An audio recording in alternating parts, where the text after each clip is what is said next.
Mark introduced the gospel to the same exact world that exists today.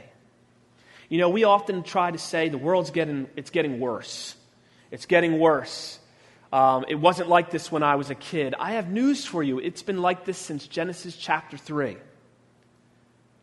You know, Cain killed his brother. That's pretty bad. Since sin entered the world through one man and death through sin, in this way death came to all men, Romans 5 tells us, the world has been a bad place to live. It's been sinful. It's been just as evil all the time. The only thing that's changed is more people are on the earth now. That has increased our level of evil, maybe, because more people can commit evil and sinful acts. But Mark introduced to the same world, in the same place, with the same amount of evil that exists today, he introduced this gospel. And see, the people that he introduced the gospel to, weren't that much different than you. They just wore different clothes and didn't wear deodorant. But they were just like you and just like me, with families and children, different culture, different community, different way to build up their houses, different banking systems, but just like you and me, had the same thoughts, the same feelings, lived in the same world. And they had their own 9/11s. Mark wrote his gospel somewhere around 64, 66 AD. Do you know what the church was going through at that point? Nero was emperor. Nero, one of the craziest men to ever live. And he wanted to rebuild Rome, so he burnt it down. And he blamed it on the Christians. And you know what he did to the Christians?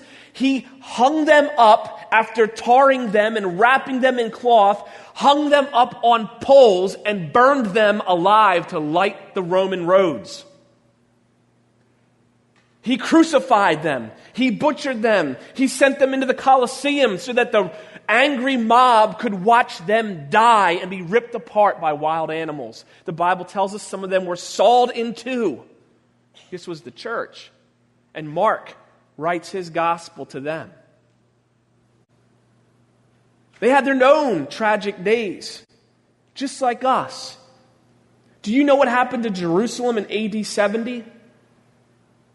By some historical accounts outside of the Bible, 500,000 people to 1 million people died in AD 70 in Jerusalem. It was so grotesque, and I won't get into all the details because I know we have kids sitting here this morning, but the soldiers, Roman soldiers, couldn't even handle the scenes that they found. The almost emperor, the would-be emperor, future emperor Titus, along with Tiberius Julius Alexander, closed up the city of Jerusalem. You see, the Jews were always causing trouble for Rome. They wanted Israel to be reinstitutionalized as a theocracy. And so they were a thorn in Rome's side. And so they surrounded the city with the Roman army. And they stopped all food and all water. We get upset when we lose electricity for a week. They didn't even have electricity. They didn't have water. They didn't have food. They started to eat each other. And the Roman army talks about how they finally went in after weeks and weeks and days of starving them where there was no resistance, and they slaughtered the people.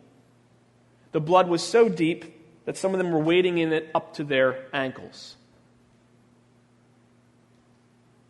This was the audience that Mark was writing to. This is the audience where Mark offers the gospel. You see, Mark didn't get up and offer any functional saviors. He didn't get up and say, we're going to go to war. He didn't get up and say, go out and buy things. He didn't get up and say, I'm bringing hope and change. He didn't get up and say any of those things. He got up and he said, I am bringing you the gospel of Jesus Christ, the Son of God. That's what I have to offer you on your tragic day. He wastes no time getting straight to the point. Look at Mark chapter 1, verse 1.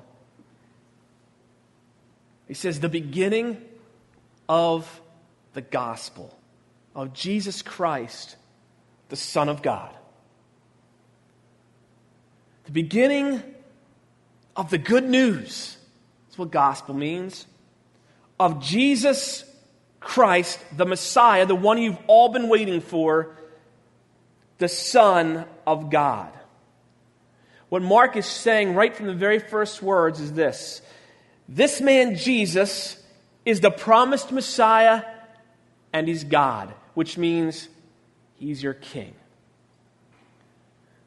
So, in your suffering church, you see Mark wrote to the suffering church, and in your horror, and in your tragedy, and in your terror, and in this time of war, I offer you a new king.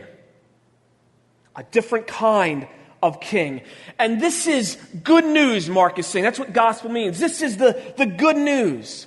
For those who are starving, good news is food. I am the bread of life, Jesus says. For those who are blind, good news is sight. Jesus healed the blind. For those who lived in the darkness, good news is light. I am the light of the world.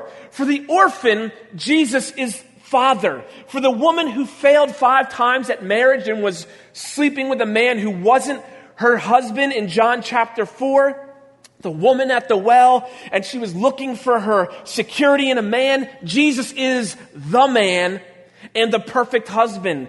For those born in Adam, which is all of us who are oppressed by their sin, their shame, their guilt, the curse of the world, terrorists, terror, war, starvation, Jesus is offering us life in Christ. This is good news. This is good news.